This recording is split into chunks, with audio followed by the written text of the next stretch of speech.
Psychological warfare has been waged against America for much of this century. This war for the mind of the public has been facilitated by the emergence of mass media and the transformation of American education by behavioral psychologists. In the book 1984, George Orwell warned that people were in danger of losing their human qualities and freedom of mind without being aware of it while it was happening because of psychological, emotional, and intellectual manipulation. Mind control. Mind control in America. The most effective way to protect yourself from subconscious manipulation is by being aware of how it works. What the conscious mind believes, the subconscious acts on.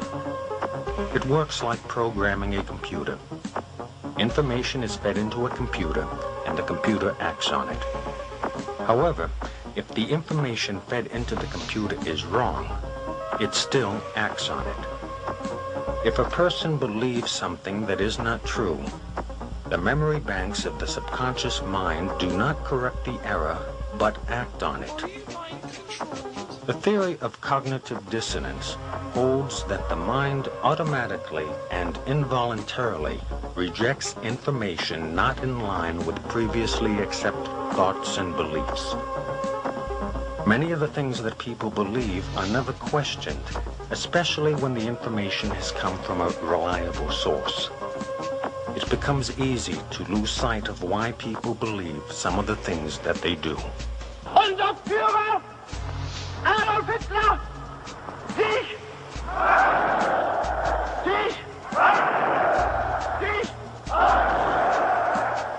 People can be led to believe something that is not true when that information is carefully timed and presented by an accepted and respected authority.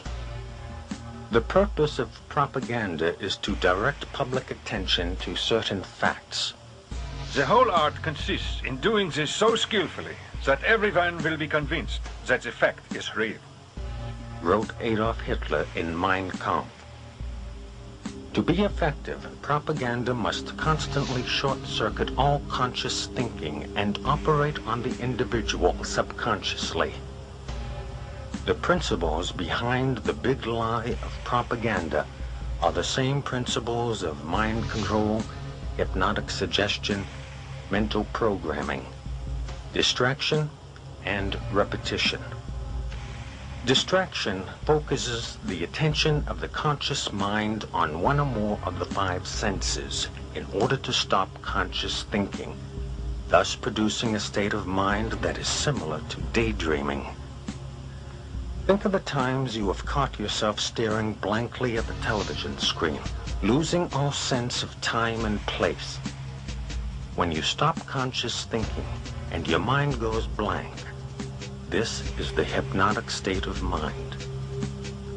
This altered state occurs naturally, but can also be induced by clever manipulation.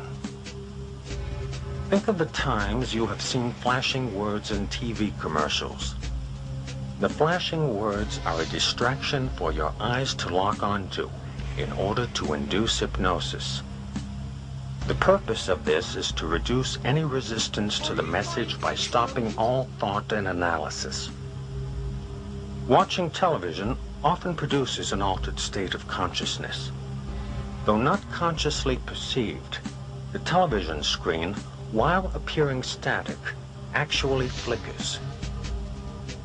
Any repeating light or sound pattern can lead you into an altered state. A hypnotist uses patterned speech by varying the pacing and inflection of his voice to induce this state of mind in his subject. It is in this state of mind where one is the most receptive to mental programming. Whether or not the information takes hold in the mind depends on two factors: trust in the source of the information and repetition of the message. Trust in the source of the information induces acceptance of the message as true, even if it is not understood. Repetition of the message embeds it in the subconscious so that acceptance of its truth and accuracy becomes a conditioned response.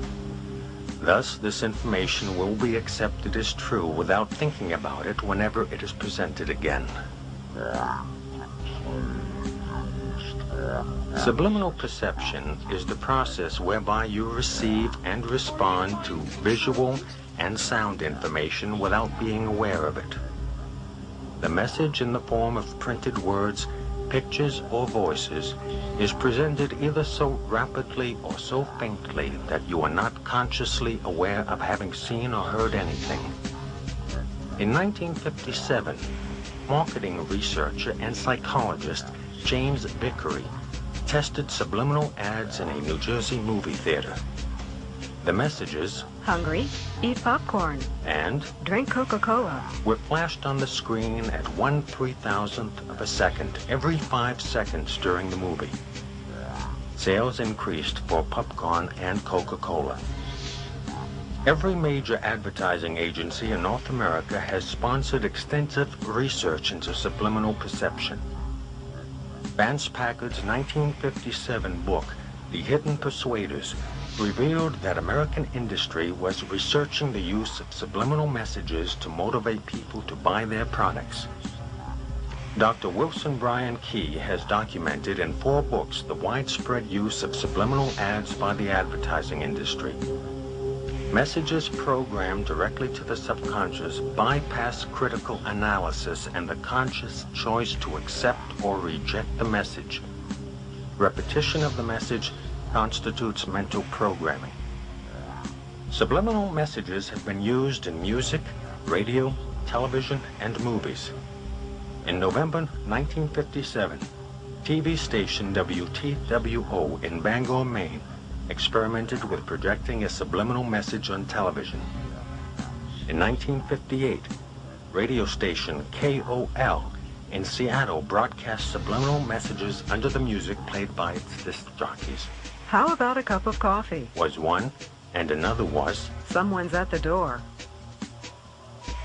The movie The Exorcist used both subliminal sounds and pictures.